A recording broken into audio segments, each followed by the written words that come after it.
Hey guys, what is going on? Jurgen from ZurGrinoSports here, coming at you with the February 15th, 2021 edition of Raw Review. Quickly before we get into the review, quick self-plug time. If you would like to support me and the channel, you can do so over at Patreon, first link in the description. I also have a Discord server if you want to hop over there, talking shit over there. Link will also be in the description. Twitter is also in the description. Put down in the comments what you guys thought of Raw. Did you like it? Did you not like it? And at the end of the review, if you liked the review, leave a like and subscribe. So, without further ado, let's get into it. We started things off with Miz TV without John Morrison. I'm not really sure if it's a COVID thing with John Morrison not being there. I haven't really read anything. But just Miz, and Drew is his guest. Miz excuses Morrison's absence, saying that he is making a Bad Bunny diss track. And he talks about how Drew's beaten Brock, he's beaten Goldberg, but at Chamber, he's against 5 former champions, so the statistics, the odds are against him, kind of thing. Like, is the fact that the odds are against you setting in, kind of thing. I can't remember if it was at this point that he first gave him like a window to speak and then cut him off, but throughout the Miz TV segment, Miz was like, breaking his speech, proposing a question kind of to Drew, and then when Drew was about to speak, Miz kind of interrupts and carries on. Miz says that, if he was in Drew's shoes, he would be panicking. Sheamus turned on him. The mystery was why, and that was answered when he asked for the title match, blah, blah, blah. And then the singles match was set, but then the management had different plans. Miz would be furious. He was robbed of the satisfaction of having the singles match, blah, blah, blah. And now he also has to face 5 guys. Drew eventually blows up and yells, "Will you shut the hell up?" Miz, says, "Oh, I didn't mean any disrespect, blah, blah, blah." And then Drew's like, "Hey, listen, I'm going to speak, and if you interrupt me even once, you'll regret it." So Drew starts to speak. Miz interrupts almost immediately, gets a big old headbutt to the head, which floors him. Drew grabs the Money in the Bank briefcase, yeets it up the stage, stands tall a little bit over him, and then walks up the stage looking pissed off. Miz eventually gets up, with a microphone, saying that we're already seeing the cracks in the champion after a little bit of Elimination Chamber pressure, but who can blame him? He has to beat 5 people. Miz, however, does not have that pressure. Miz brings that pressure through the Money in the Bank briefcase, because for Drew, he has to think about how a lot of things can go wrong for him, but Miz just needs to think about how one thing has to go right for him to be able to cash in the Money in the Bank. He says he's a master strategist, so that both champions, the Universal or WWE champion, need to be aware, need to be, cautious of his presence, kind of thing. And he says, "Content, be awesome," basically a dig at Edge, who then he name drops, saying Edge wants to talk about playing high stakes poker or something, because I think Edge mentioned something about that in his promo last week. Miz announces that he's removing himself from the Elimination Chamber. The purpose of this segment, fine. The actual promo part was also okay. I mean, I feel like they just told Miz, "Hey, go out there and just kind of explain our booking." Because we didn't do a good enough job of it. Because with the Drew and Sheamus stuff, with the Sheamus heel turn, Sheamus turned. He was interviewed backstage. Drew Gulak was his bellhop essentially, which led to nothing. So fantastic. And then the interviewer asks him, like, "Hey, why'd you do that?" And then it's like, "Hey, I want the title." And then commentary's like, "We don't know why he did this." It's like, yes, you do. He literally said it. So now Miz actually finally fucking, announced why he did do that within the canon and stuff like that. He put over how much of a disadvantage Drew is, in the chamber. And then obviously Drew headbutts him, and then he uses that moment of time to say that he's getting out of the chamber. I do like him getting out of the chamber. I saw some people complaining about it on Twitter, saying like, "Oh, if you already have if you have the briefcase and a title match, wouldn't you just take both chances instead of giving one up?" And like, if it was a singles match, absolutely, I can see where you're coming from. However, he's a cowardly heel, and it's a match that legitimately injures people. Not even kayfabe injures people. Legitimately hurts people. So why would a cowardly, strategic heel put himself through hell when he can just walk down to the ring after the hell has been, endured by 6 other men, and then just be like, hey, I want him now. You know what I mean? And then the counter argument to what I'm saying is, he can be in the match and just cash in after the match. If you're in the match and cash in after the match, you're tired from already going through the match and you're hurt. Imagine if Miz was in the match, right? They have a gauntlet later to determine who's last. So imagine Miz stays in the match. He doesn't win the gauntlet. Come Sunday, he's the first of the two. He's one of the first 2 members of the thing, right? And then he survives until the end, and it makes it to it's just him and Drew, for example, and then Drew beats him in a singles match at the end. Do you think he's going to have the energy to just get up and be like, oh, let's go again, briefcase? No, it doesn't make sense. It makes sense for a cowardly heel to be like, hey, I'm going to avoid all that fucking brutality, and I'm just going to pick the bones, of who's left. I don't know if I'm using that saying right, but he's going to be like a vulture, and whoever survives the fucking hell on earth, he's going to be like, okay, I'm gonna go and take that from you now. You know what I mean? So that makes sense in kayfabe and with Miz's character for him to do that. So I didn't really understand the complaints I was seeing on Twitter. In regards to that, I think it makes a lot of sense. If it was like a prideful, triumphant baby face, that was Money in the Bank, and they were like, oh man, I love to wrestle and prove myself. I'm a sit out though. Then it doesn't make sense. But because Miz is a cowardly heel who's a strategist, who's an opportunist, you might say, but they're not going to call him an opportunist because that's the whole crux of him and Edge going head to head in their promo last week. One's a strategist, one's an opportunist. Miz is both, but more so of a strategist. For somebody of his character, it makes complete, total sense for him to remove himself. And later, which we'll get to in a little bit, he tries to get Morrison into the match, which also makes sense. You know what I mean? So yeah, I didn't really get the complaints with him removing himself. He was calling Drew Andy, and I don't know if I'm getting worked, but that just really annoyed me, which probably does mean I'm getting worked. So fair play, Miz. That opening promo was fine. It was nothing, special or anything like that. Like Miz didn't cut this awe-inspiring, jaw-dropping promo. Drew didn't really have much. He just kind of stood there, got mad, and headbutted him, and then yeeted the briefcase, like I said. I don't think he broke any of the stage panels this time, though, unfortunately. That would have been funny if he could have done that again. But yeah, an okay start to the Raw. Not much else to say. It made sense for Miz to get out of there. So it didn't really make sense for him to be in there to begin with. But it does make sense for him to get out of there. So perfectly fine.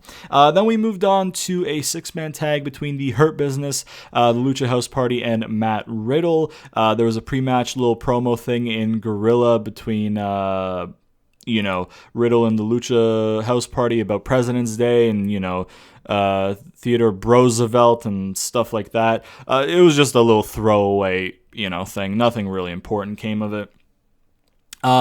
They showed Lashley watching from Gorilla in a fucking suit that, in my opinion, was fire. And then the match itself was good. I mean, Shelton's great. There was a cool little segment where Shelton shoulder tackled or shoulder blocked. I think it was Grand Metalik, and Grand Metalik went flying, and it was kind of like similar to Keith Lee bumping Adam Cole into the crowd from NXT.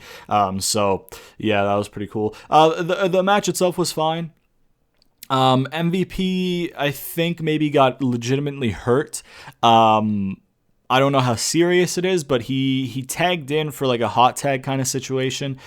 And he went for like one move, like one strike, and then it was immediately, or actually, you know what? I think he was selling it immediately upon getting in the ring. I don't know. It looked like he tweaked his knee or something because he was struggling, but I mean, he powered through and finished the match. But then what ended up happening was, MVP did something which I forget what he did, but he put a pin onto Riddle, and the Lucha House Party broke it up. Then Cedric and Shelton get in.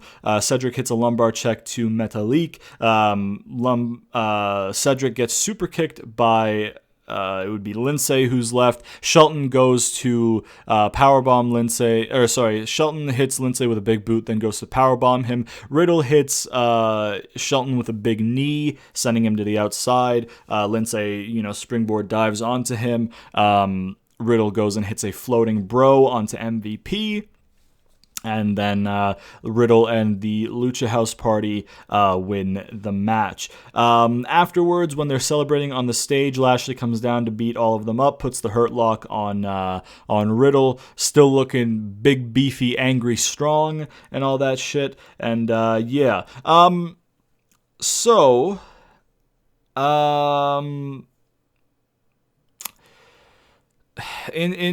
Also with Keith Lee, they said that Keith Lee suffered injuries last week that might keep him out of the triple threat on Sunday. I feel like, and then what I saw on Twitter, which granted it's Twitter, take it with a grain of salt. Apparently he has to self-isolate again, which is like, brother, you can complain about them not pushing people, but if somebody's just blatantly disregarding the COVID protocols and they keep getting in situations where they have to self-isolate, that starts to be an issue where it's the talent bringing it on themselves kind of thing. Granted, like I said, I only saw it on Twitter.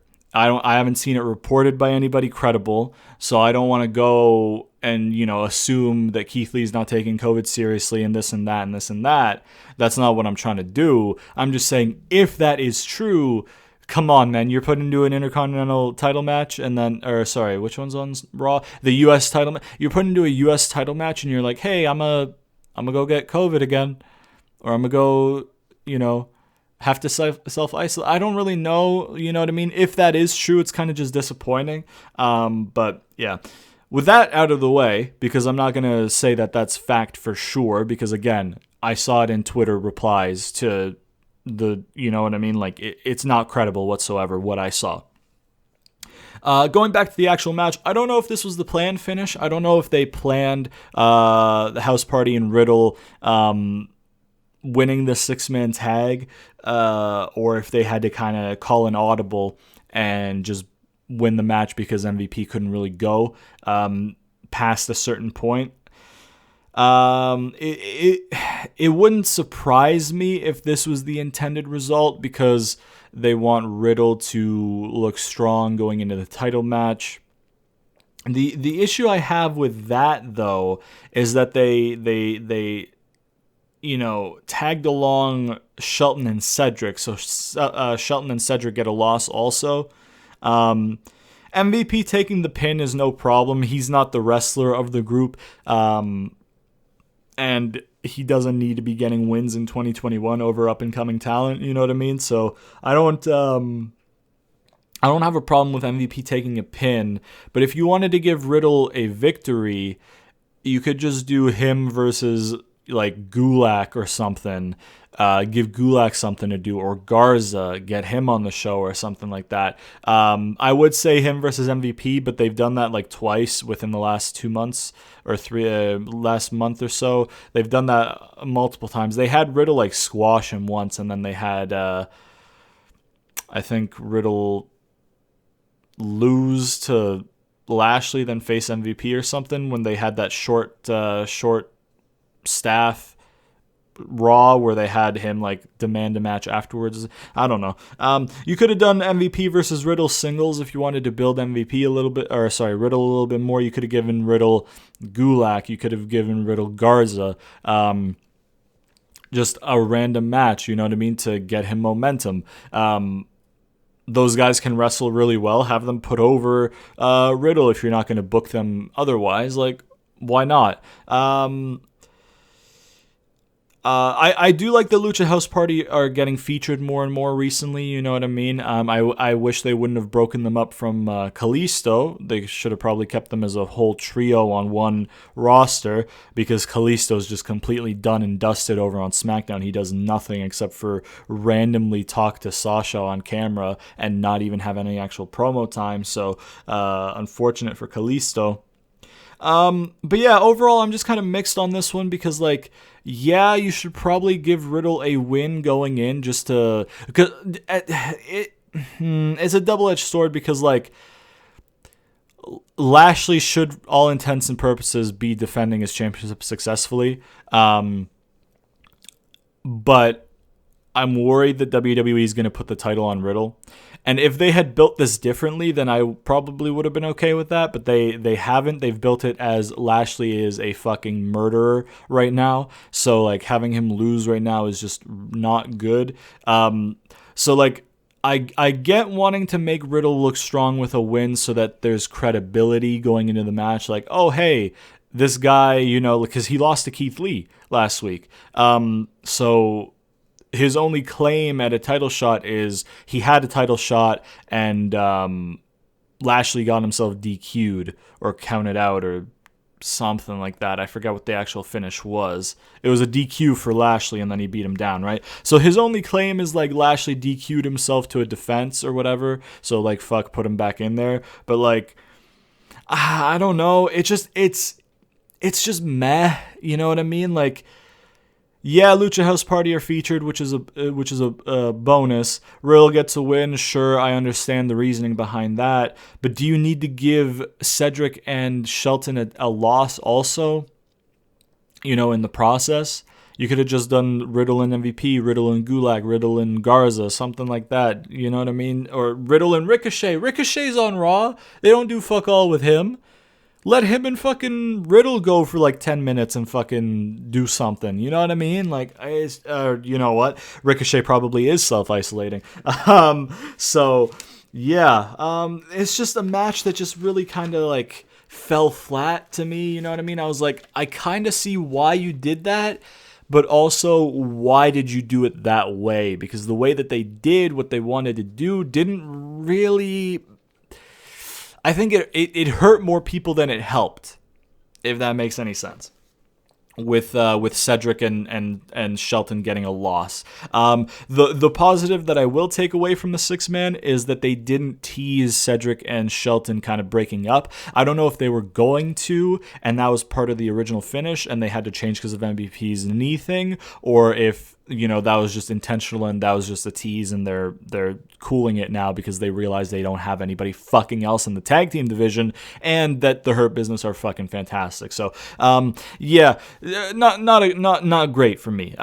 Miz and Pierce were backstage.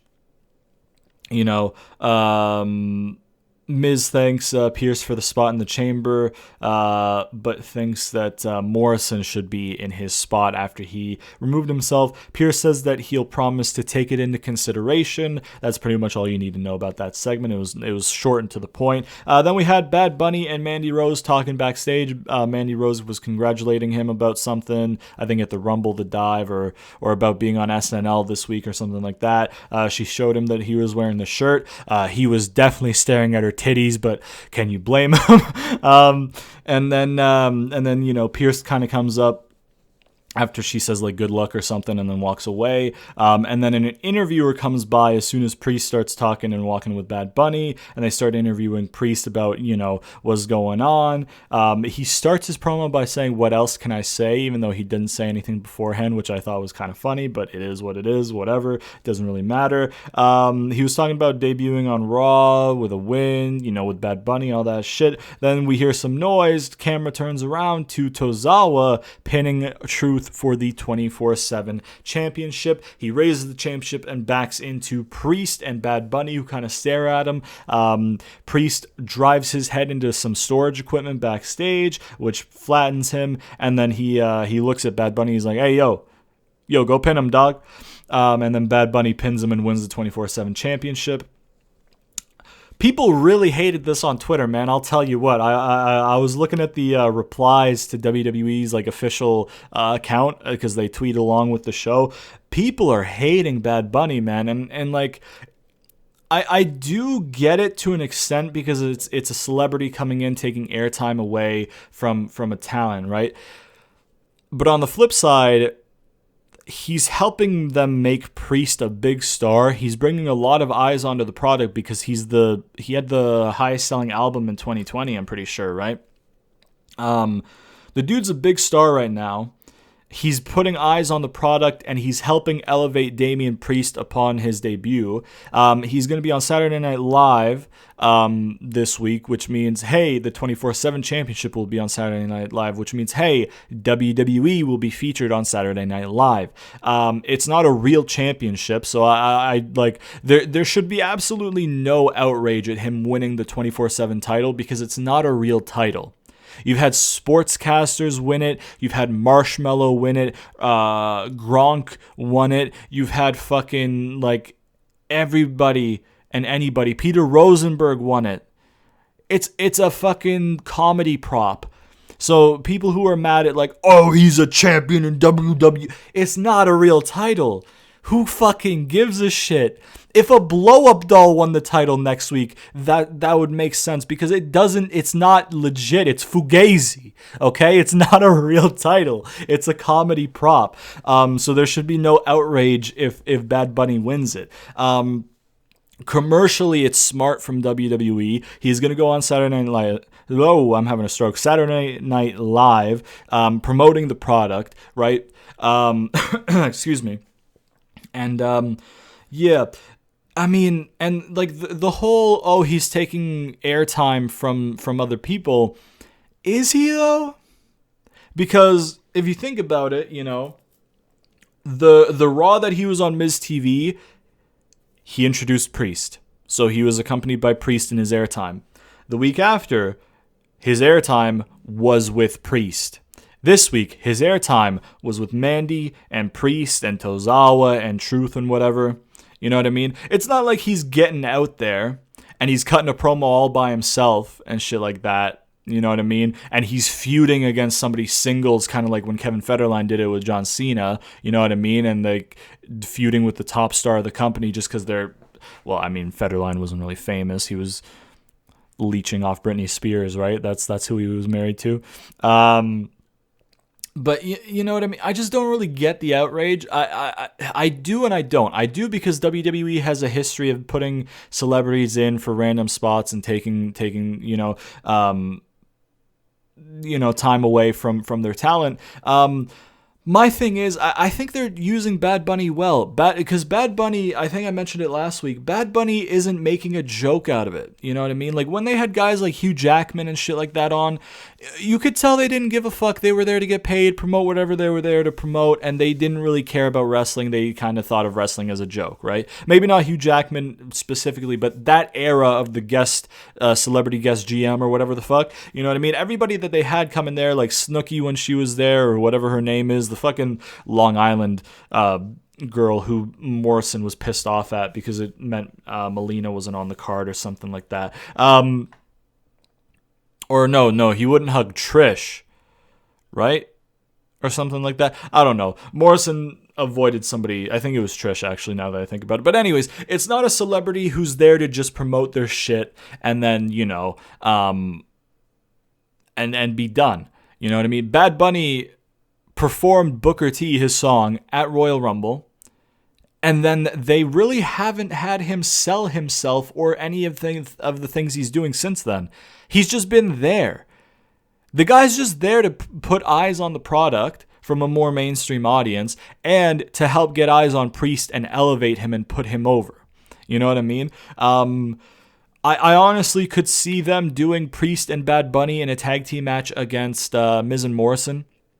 And again, you could argue, hey, Bad Bunny's taking a Mania match from an actual wrestler, but hey, he's giving 3 actual wrestlers a match also on the flip side that probably would not have been on the card without him.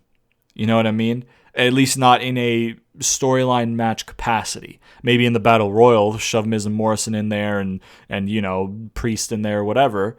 But you know what I mean? So I just think he's doing more good than bad, the Bad Bunny stuff at least. So I get the outrage because of the historical way that WWE have done celebrity appearances, but also I think because Bad Bunny just is such a big fan of the business, he's not really there to promote anything. He's not really there to promote himself. He's just there because it's a childhood dream. He gets to be part of the product, and they're using him in a smart way to bring eyes to the product and to put over Priest. So I don't have a problem with this. And once again, the main thing, in my opinion, the title is not real.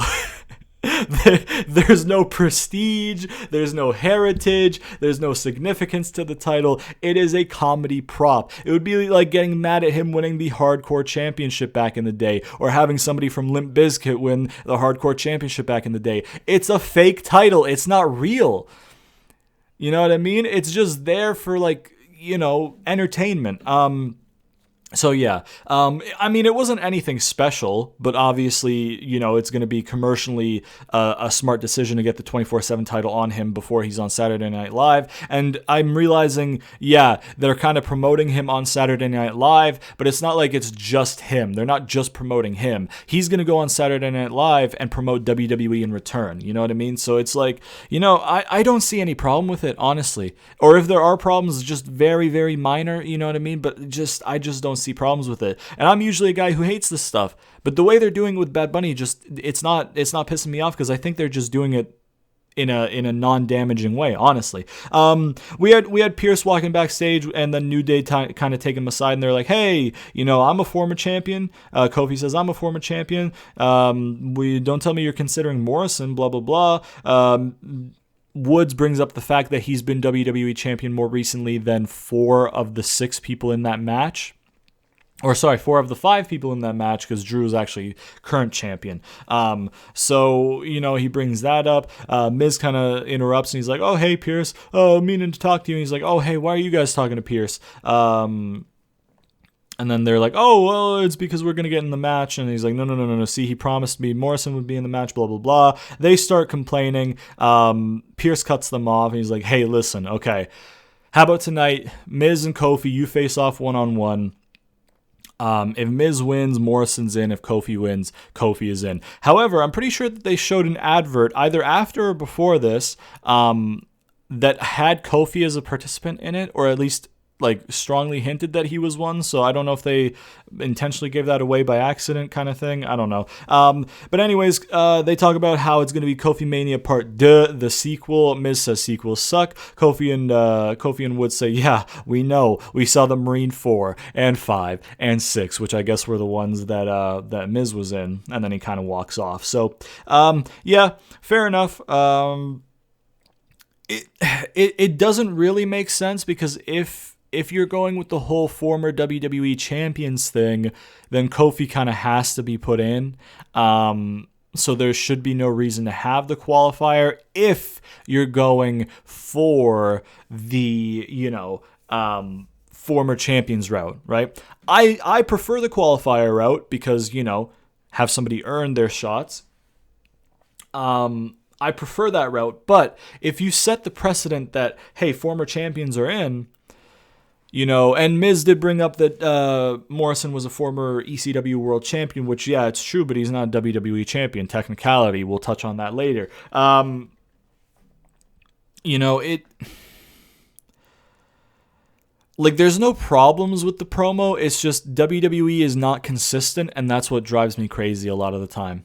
You know what I mean? Last week it was, hey, former champions. This week it's, hey, former champion. You have to earn it against somebody who's not a former champion. Granted, Miz is wrestling the match, but it's for a spot against somebody who's not a former champion. They're just so inconsistent with their booking and with their precedents that they set and with their decision making that it's hard to like care sometimes.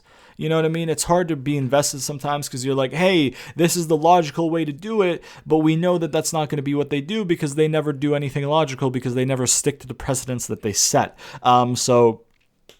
Yeah, like I said, there's nothing wrong with this. In all honesty, I prefer the qualifiers. It's just it doesn't make sense in line with what they're doing. So it kind of annoys me with like, hey, last week it was this, and now this week you're switching it up. Like, what's the deal? Why wasn't it just qualifiers from the beginning like it should have been? You know what I mean? I don't know. But yeah, Kofi getting in is definitely something that's going to be good, which we'll get to, because then they can do the Ali thing that I mentioned last week, then redo the Edge and Kofi spot from 2009. But anyways, we had Asuka and Charlotte versus Peyton and Lacy. Not really sure why Asuka would be teaming with Charlotte still. After they lost the titles, but then again, management makes the matches. The wrestlers don't really have a say, do they? So I recant that statement. Lacy has a promo during her entrance, which they came out second, which granted that Asuka and Charlotte are not tag team champions anymore. Asuka is still the women's champion, so in my opinion, she should be coming out last, even though it's not a tag team champion. But unfortunately, yeah. So they had the Lacy promo where she thanks Charlotte for getting DQ'd and sending her to the pay-per-view last week. She's been listening to Rick's sweet words of advice, of encouragement, and knowledge. And Rick says that she'll be ready to be champion on Sunday. Her and Peyton got Charlotte a little... You know those little Halloween, those little Valentine's candies, the little like chalk kind of candy, like the heart-shaped things that have the shit written in it. They got Charlotte one that says "Bite Me." Then Lacy says that she should have gotten Asuka a gift because on Sunday Asuka will be giving her a gift, the women's title. Lacy pretty much stays on the outside for the whole match. Peyton wrestles the whole match until Peyton is getting beat up for a lot of the match. Tags out, gets Lacy in. Lacy backs down from the apron, walks away, gets on the mic during the ref's count and says, hey, I'm not going to fight you, Charlotte. Charlotte, you ain't touching me. I'm pregnant. Rick's like, oh, you're pregnant? Woo! Woo! Call me daddy. And then stuff like that. And then Lacy's music plays, and then that's the end of the segment. Okay, here we go. Okay, first things first. According to Wrestling Inc., I believe is the source, Lacey Evans is legitimately pregnant. Now, if she is legitimately pregnant, one, thank you to her husband for saving us from Lacy and Charlotte for the title at Mania. Thank you, sir, very kindly. But moving on from being an asshole with my joke, congratulations, absolutely, if it is legitimate, for sure. My issue here, however, is you didn't have to do all this fucking bullshit and then ruin the match with it and stuff like that, because I just, you know, before the match that she's pregnant. You know that because of her pregnancy, you can't really advance the storyline unless you fucking have Rick be like, hey, you know, she's pregnant, she's going to be at home, I still want the spotlight, I'm going to pick somebody else to give, you know, knowledge to, and then you can redirect it, which that's what they're going to do. Oh, no. Fuck me. That's what they're going to do, isn't it? Fuck's sake, we don't need Charlotte versus Rick in 2021, man.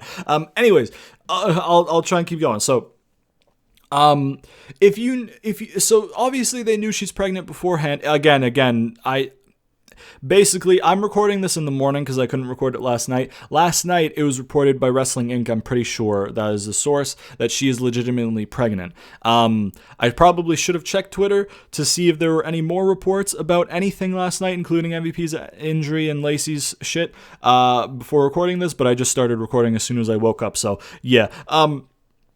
if it is legitimate, her pregnancy, which I guess it seems like it is, again, congratulations. Why do you have her cut a promo saying that she's going to win the championship on Sunday to then have a non-finish to the match? Because the ref didn't finish his count out on Lacy. Her music just kind of played, and then that was the end of the segment. So there was no winner. Was it a no contest? Or did they lose because she should have gotten counted out, but because she cut a promo, the ref stopped counting or something?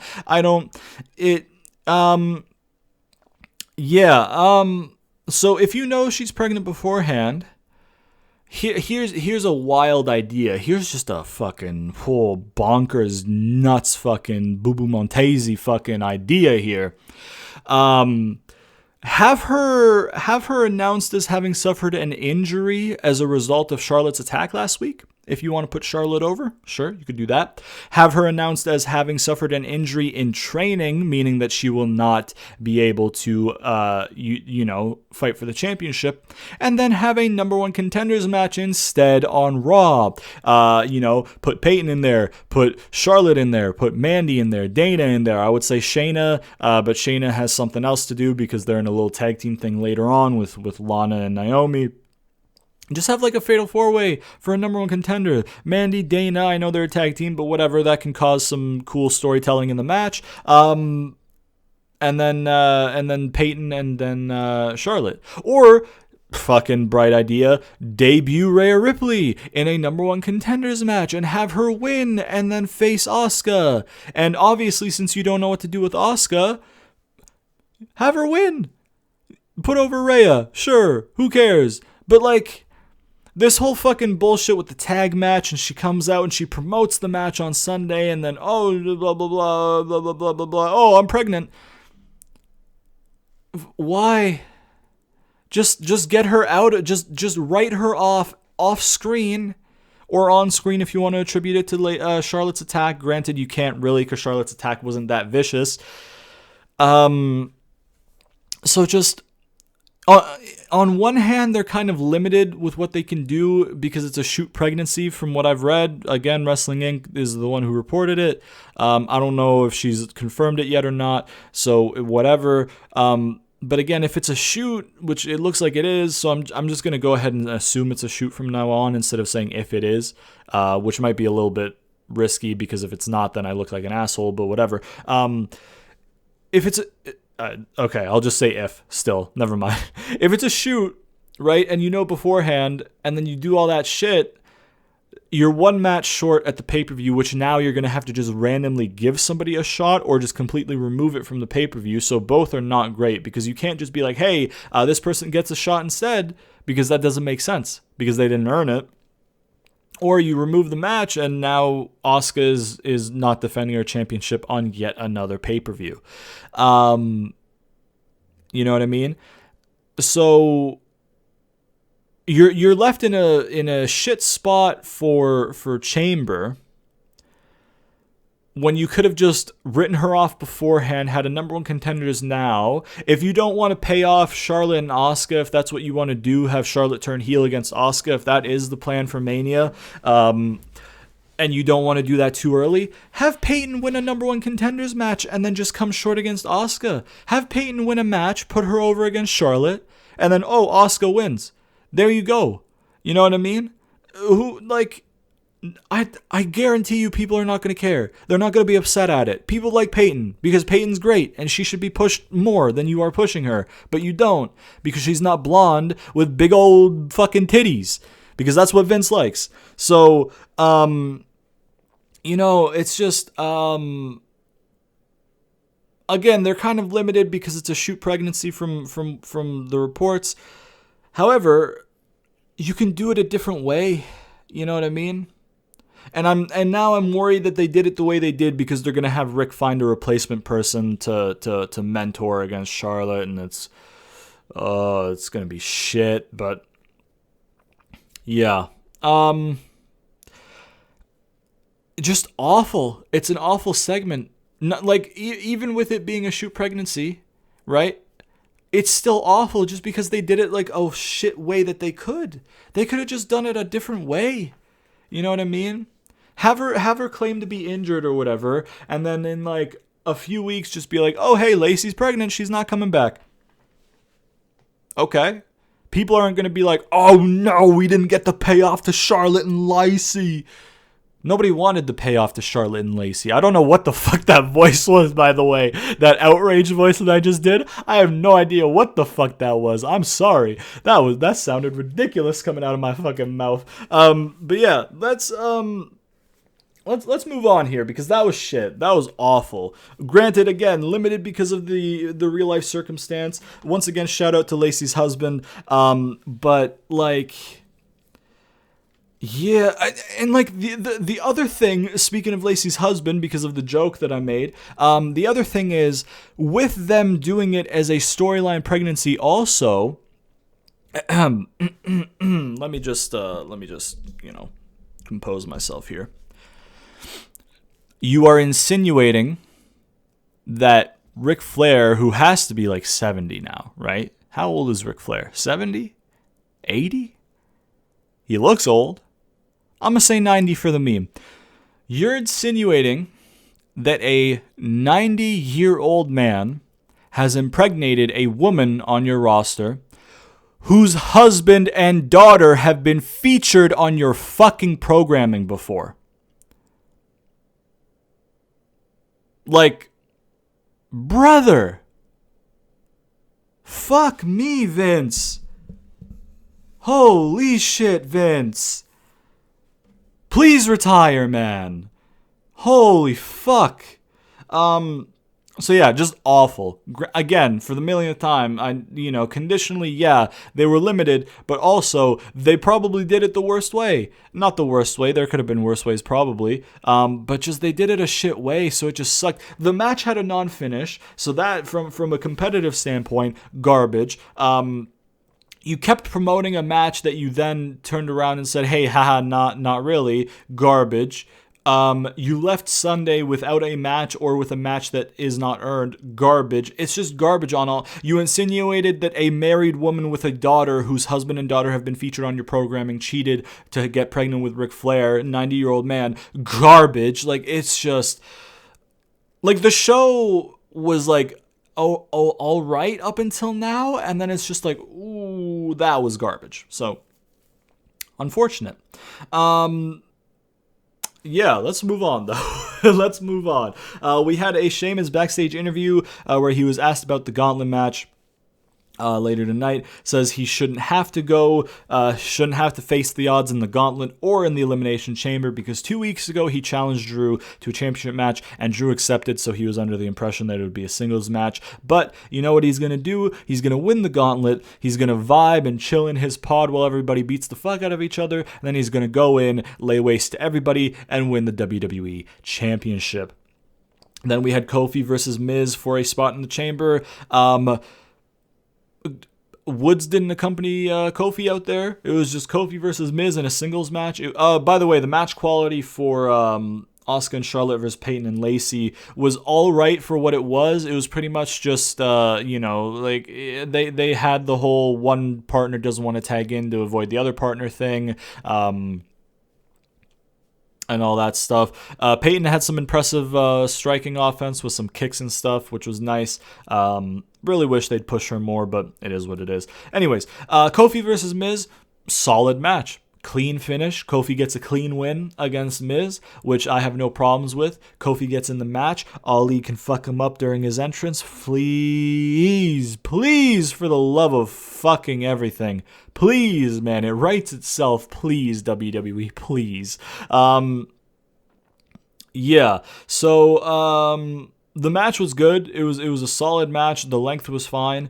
There was a rough neck breaker spot to Kofi where he was like hung in the middle of the ropes and then he got neck breakered, which isn't really a word, onto the apron, and it kind of looked like he went head first, like hard with the back of his head, and then he got neck breaker to the outside from the apron after that, which didn't look as rough but still looked rough. So fair play. Yeah, no, solid match, clean finish, which is definitely what you need. You know what I mean? Miz can lose clean all he wants. He has the briefcase. That briefcase makes him an immediate threat at all times. Granted, he shouldn't have the briefcase because it's 2021. It's not 2016. But, whatever. Miz can eat a clean win. Or a clean loss. He can eat a clean loss. Kofi gets a clean win to get in the match. Absolutely no hint of retribution this week, which I think is maybe a good sign that they'll get involved, because I feel like WWE is going to be like, hey, guess what? We're going to pull a sneaky on them. We're going to get them real good. Retribution's not going to be on this week. And then they're going to, out of nowhere, people are going to forget about them. And it's like, you can think that you're swerving us, Vince. We all know it's coming. And it's the right decision. So just bring it. You know what I mean? They probably think they're doing something mind-breaking and brand new that nobody sees coming. It's very telegraphed, but also it is the absolute right call of what you have to do, which is what WWE sometimes kind of miss the point on. Sometimes the best decision in a storyline is the absolute the one that you can see coming the most, because a swerve for the sake of a swerve isn't good. You get that initial, oh shit, and then you're like, oh, that's shit. You know what I mean? So please, man, just do the right thing. Have Ollie take out Kofi, and boom, you're Gucci. Have a tag match at Fastlane, boom, you're Gucci. And then have Ollie and Kofi in a singles with Ollie winning clean at Mania, boom, you're Gucci. You know what I mean? So please, man, I hope to fuck that's what they do. Anyways, we had a Lana and Naomi interview backstage. I really didn't like this. They asked Lana about how she upset Nia against the odds. Lana's like, Shayna and Nia, every week they're trying to be the best of all time, but every week I'm just trying to be my best and do my best to improve. And if I win, that's just the cherry on top. Listen. Okay, happy to be there as your character is trash. Give her something else. She can cut a promo, man. She can cut a good heel promo. Let her be heel and just big somebody up. You know what I mean?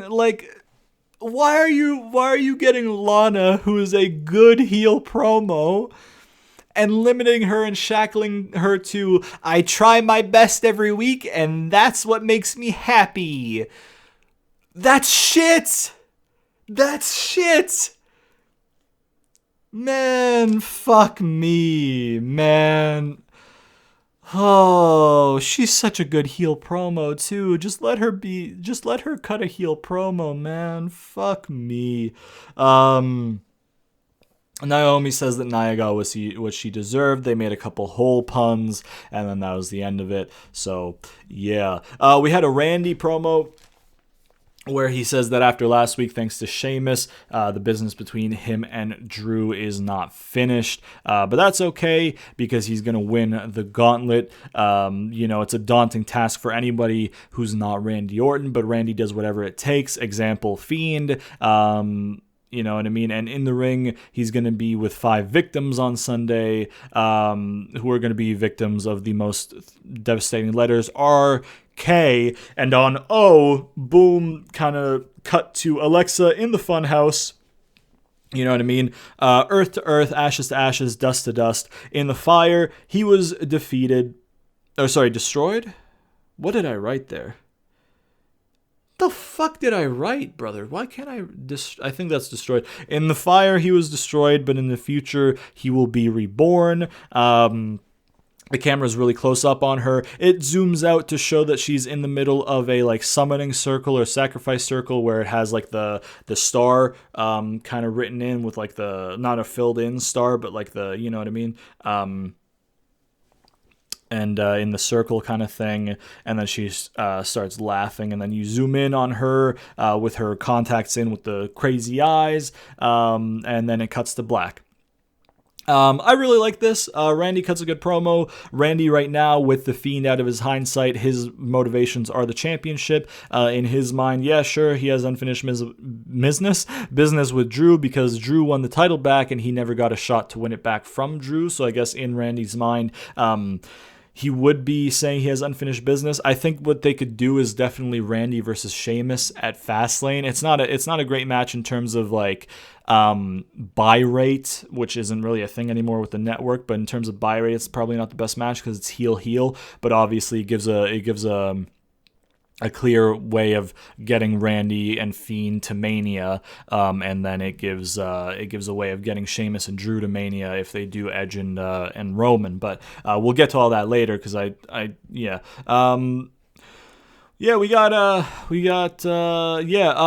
like the Alexa stuff. Alexa's killing it in this role. She's doing fantastic. That's the second thing I've liked on this show since Kofi and Miz. Is that right? Hold on. I'm just going to flip through my book real quick. I said I was okay with the first promo, right? I said I was not really happy with the 6-man. The Bad Bunny and Mandy Rose stuff, I understand. It's not groundbreaking stuff having Bad Bunny win the 24/7 title, by the way. It's just I don't see the outrage. It's not a bad thing. It's not like the best thing in the world, but it's not a bad thing.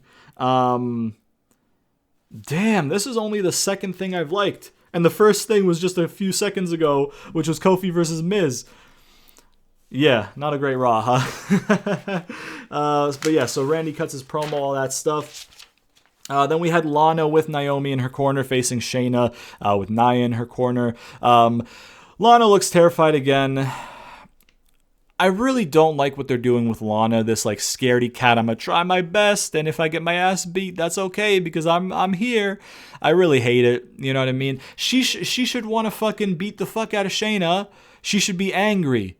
She should be like, oh, you know what? Yeah, I'm probably at a disadvantage, but guess what? You fucked with me for so long and made my life hell. I'ma fuck with you, brother. I'ma fucking do my best to beat your ass. Like, she should be pissed and motivated, not fucking like, oh, I'm a scared little baby. Like, fuck off. And again, that's not her.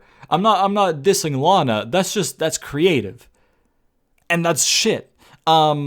They had a spot where Nia kind of comes over to Naomi on the outside. They fight for a little bit. Naomi gets a bit of the upper hand, shoves her into the steps. Shayna goes out of the ring for whatever reason to fuck up Naomi, which leads to a Lana roll-up. Shayna actually kicks out of it, thank fuck. Gets a knee to the face of Lana, 2 count, and then into the Kerferd clutch, which I didn't say right, but let's move on past it real quick. And then Lana taps to give Shayna a win. You didn't really need the distraction interference stuff in that match, I don't think. I don't really see why Shayna would be like, hey, Nia's getting in some shit outside. I'm an elite competitor. Let me distract myself with something that doesn't affect my match at all. It doesn't really make sense to me. I get that they wanted to like tease the Lana win and then give Shayna the win, but it's not really needed. So it didn't really like ruin the match or anything. It just wasn't really needed. The match was okay, nothing special, but it wasn't bad. So yeah. We had a shot of Pierce backstage. Braun comes into the shot, says that he better have a good reason that Braun's not in the chamber. Basically, Pierce is like, hey, I'm not the guy you need to talk to. Braun's like, oh, no. From all I can hear and from what I heard last week, you are the guy to talk to. And then Pierce basically says, listen, me and Shane, we decided the whole thing was former WWE champions. You were Universal Champion, technically not WWE Champion. I know that's not what you want to hear, but that's the reasoning. I'm just the messenger. Braun's like, okay, well, if you're just the messenger, tell Shane to make this right, because if he doesn't, it's not going to be pretty around here. And then we had the Gauntlet match, which took up the whole final hour of Raw. The last hour of Raw was really good. I'm going to tell you right now. The first 2 hours, not so much, but the last hour of Raw was really good, man. WWE, they do gauntlets really well. What can I say? Gauntlets and tournaments. They do really well, almost without fail. It's great. We did have a weird AJ promo that I didn't really think was necessary, where he was talking about how it's almost like Kofi was Kofi's destiny to do Kofi Mania Part 2, but it's not because AJ will destroy his dreams or something. Gauntlet is a warm-up for AJ, blah, blah, blah. He was doing this like telepathic thing with puns with Omos, or Moss, whatever they call him now. Where he was like, hey, this is going to be phenomenal. Yeah, you and I said it at the same time. Whoa, it's like the same wavelength. It wasn't really needed. It doesn't really do much for AJ. I don't think that promo specifically, you didn't really need AJ to have a promo like that. Maybe because they were short for time, maybe the Gauntlet match itself was supposed to go a certain length, and they maybe just kind of told AJ to go out there and be like, fill time, but I really don't know. I just thought it was kind of unnecessary. It wasn't bad. It was just kind of awkward and didn't really fit. But anyways, we started off with Kofi and AJ, which was definitely good because both are really, really good. They had a spot where Kofi and AJ went to the outside. Kofi dove on AJ. He did the like springboard, relaxed falling backwards thing. Woods gets on the announce table and starts playing the trombone for a little bit. Amos does not like this, goozles him, carries him with one hand in a goozle for a little bit, and then chokeslams him into the crowd area behind commentary. Kofi gets in Omos' face. Omos says that he'll squash him. Omos gets ejected afterwards by the referee. While Kofi's checking on Woods, AJ chop blocks Kofi, who was selling the knee from the beginning of the match. By the way, I forgot to mention. And then, AJ ends up eliminating Kofi. And then Drew is up next. Drew ends up beating AJ, and then Jeff is up next. They had a little earlier today thing from Jeff play where he talks about taking risks and stuff. Pretty inconsequential stuff. It is what it is. Drew ends up beating Jeff. There was a nasty looking knees up to a swanton because Jeff didn't land like flat across Drew's knees. He kind of landed like on an angle or devil. And it looked kind of rough, so yikes. Condolences to Jeff Hardy's body, brother. It's been put through a lot by the man himself. So yeah, Drew beats Jeff. Randy's up next. There's a spot where Randy goes to the outside, and then the lights go out, the Alexa style. And then her face from the earlier promo with the contacts staring into the camera appears on every one of the little fan screens that they have and on the top of the ring and stuff like that. And her laugh is being played, I think. And then Randy is so distracted by it that he gets counted out to a 10. He gets into the ring and he eats a Claymore, I think. And then Sheamus is up next, but Sheamus doesn't enter from the stage. He attacks from behind. Pre-match assault. And then they have a spot where the ref makes sure that Drew wants to continue before they actually start the match. Sheamus beats Drew to earn the final entry in the chamber. There's a post-match promo by Sheamus where he's like, I just beat Drew, just beat the WWE champion, makes me the odds-on favorite by getting the last entrance. Drew can't and will never be able to beat me, and I'm going to prove it wasn't a fluke on Sunday. Okay. Match quality, great. Like I said, WWE does gauntlets really well. Their presentation of Omos in the match, good. When he goozled Woods, they had the camera kind of down, shooting up at him, so you could see how fucking monstrous and tall the dude is. So that was good. So their presentation of him is good. Getting him ejected, I think, is good. AJ getting a win is good. Drew getting 3 wins, right? He beat AJ, he beat Jeff, and then he beat Randy, right? Jeff getting a clean loss to Drew, absolutely fine. Jeff is kind of in a limbo right now, from what I understand, because they're waiting for fans for No More Words to come back. And, I mean, you're not going to push him without No More Words, so it's kind of like a, kind of wait and see kind of thing with him, I feel like, at this point. He probably shouldn't be in the match to begin with, but it is what it is. But anyways, he can take a clean loss to Drew. I mean, Drew's your champion, right? Most people can take a clean loss to the champion. Then, AJ losing after beating Kofi makes sense. Kofi losing to AJ makes sense. He already wrestled earlier tonight, you know what I mean? And he's setting in the knee.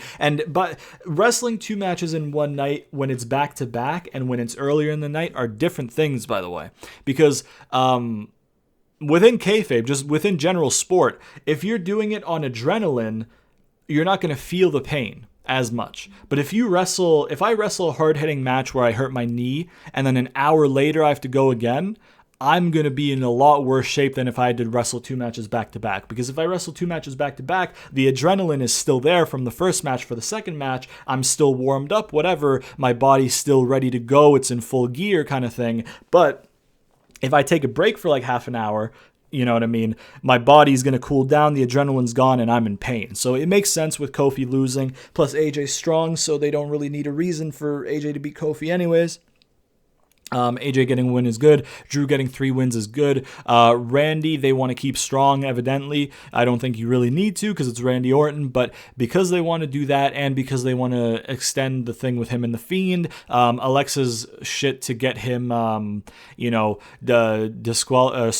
out makes sense to me. A lot of people might be like, oh, but it's a count out loss for, somebody as smart as Randy. Yeah, I mean, but he burned somebody alive and they're still fucking with him. That takes a mental toll on anybody within kayfabe. It makes sense that he would be distracted. Plus, the distraction didn't start like at the beginning of the 1 count, so he was just there with laughter and 1, 2, 3, 4, 5, 6, 7, 8, 9, 10. It was in the middle of the count that this shit started to happen, excuse me. So yeah, and again, Drew with beating Randy's fine. And then Sheamus beating Drew, I don't really have an issue with it. Because Drew just beat 3 people. Sheamus had to get a pre-match assault as well. So it protects Drew, really. Drew beat 3 people in a gauntlet and then needed a pre-match beatdown before the bell was rung, before the actual match of their match started, to get beat by Sheamus kind of thing, right? And Sheamus was fresh because he's the last guy. So it protects Drew because it's not just a one-on-one whatever. And he got 3 wins prior to it. You know what I mean? It protects Drew. It makes Sheamus look good. And they have an easy tie-in. Because when Drew retains, because I really do, there's no other option. He has to retain. When Drew retains on Sunday, right, Sheamus can then go ahead and say, oh, hey, Drew, I didn't win the title off of you in the chamber, but guess what? I did beat you in the gauntlet. And if that were the singles match that we had initially planned for, I'd be the champion. And then that can lead them into doing Sheamus and Drew. That furthers that down the line. Drew retains the title. Sheamus gets a win leading into Chamber. And then Sheamus has a easy, logical tie-in to another match with Drew whilst keeping Drew strong and making Sheamus strong. It works out, right? So, yeah. I think what they might do at Fastlane, like I said, is do Randy and Drew in the number 1 contenders, because Randy mentioned this week how because of Sheamus, blah, blah, blah. So basically what could happen is like Sheamus comes out, and he's like, hey, Drew, I beat you, so I should get my one-on-one shot. Let's do it. And then Drew will be like, oh, I want to give you your one-on-one shot, brother. I want to beat your ass. And then Randy comes out and he's like, hey, no, Sheamus, you got involved between me and Drew's unfinished business, brother, so I have the unfinished business with you. And then Pierce could come out and be like, okay, here's what we're going to do, guys. We're going to do number 1 contenders, you and you at Fastlane. Or they could do it on Raw and then just do Drew and Sheamus at Fastlane and then do Drew and Edge at Mania kind of thing. But regardless, Fiend can cost Randy the championship match kind of thing, or Alexa in place of the Fiend. Maybe they're going to hold off on the Fiend himself until Mania, kind of like when they re-debuted Undertaker as the Dead Man thing at WrestleMania 20. And they didn't really show him until he kind of appeared that night kind of thing. So maybe they'll do something like that with Bray, with the Fiend. So, yeah, the only thing I didn't like about the promo is that afterwards, the promo afterwards probably wasn't really needed, but I mean, for the video package, they probably needed it, so fair enough. But him saying, I'm going to prove it wasn't a fluke, that's not a good look. If you have like mean heel who wants to beat the fuck out of his former best friend, right? And you're supposed to make him look strong, you're supposed to make him look menacing and like a threat. A heel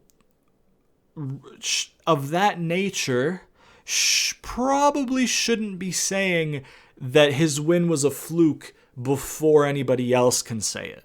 You know what I mean? If Sheamus maybe came out last week and said, oh, I hopped on Twitter and all of you were saying it's a fluke, it's this and that, it's this and that, that's one thing. But directly after a match, if you beat somebody and you're like, hey, that wasn't a fluke, that wasn't a fluke, that wasn't a fluke, it puts across, to me at least, the mentality that the person cutting the promo who just won themselves thinks that they got lucky to win. Because if you just won a match and nobody has said anything yet, and you're determined to tell them, hey, that wasn't me being lucky, it means that you're insecure and not confident in yourself and think that you got lucky yourself. Which then again comes across to me, and then it kind of makes the character look a little bit less weak, right? It's a minor thing, but it's just one sentence can change a promo and a perception of a character. In my opinion, at least. So I didn't really like him going out and saying, I'll prove it's not a fluke, because then it gets across to you that in his own mind, he believes that it was a fluke.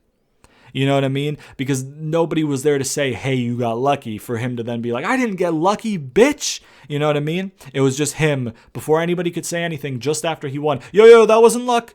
That wasn't luck, right? You believe that, right? Because I don't, but you believe that, right? Let me believe, you know what I mean? Can I get some affirmation that I wasn't lucky? Because I think I was lucky, but I would like for other people to tell me I wasn't lucky, right? That wasn't luck, is what I get from that. So yeah. Overall, Raw wasn't great. The last hour was fantastic because it was the Gauntlet. They booked it well. Nobody really came out of it hurt from the booking. Kofi looked good Kofi didn't look good necessarily, but I mean, he went for a long time with AJ after already wrestling earlier in the night. AJ gets a win and then a loss to the champion. Jeff gets a loss to the champion, which doesn't hurt Jeff. Randy gets his Fiend stuff advanced. Drew gets protected. Sheamus made to look strong besides that fluke comment in the promo. Overall, a great hour to end off Raw. That third hour was great with the Gauntlet. Before that, though, Miz and Kofi was a good match. And then there was something. I liked the Alexa stuff, and then everything other than that, the pregnancy stuff was absolutely awful.